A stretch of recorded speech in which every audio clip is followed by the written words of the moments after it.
సుమతీ శతకంలో ఒక చిన్న పద్యం ఉంటుంది.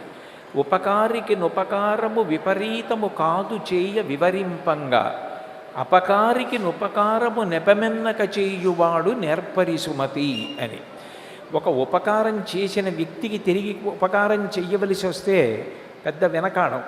కానీ మనకి అపకారం చేసిన వ్యక్తికి తిరిగి ఉపకారం చెయ్యవలసి వస్తే మన సంస్కారము అక్కడ అభివ్యక్తం కావాలి.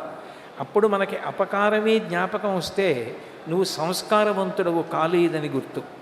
నీకు అపకారం చేసిన వాడికి కూడా ఉపకారం చెయ్యాలన్న స్పృహ నీకు కలిగితే నువ్వు సంస్కారమును పొందావని గుర్తు.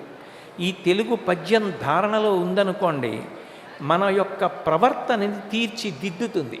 మనకి అపకారం చేసిన వ్యక్తి తటస్థపడినా మనం ఎంతో ప్రేమగా ఆదరించి గౌరవించి ఆయనకి ఉపకారం చెయ్యాలన్న సద్బుద్ధితో ఉంటాం తప్ప అవతల వ్యక్తిని పాడు చెయ్యాలన్న భావన కలగదు.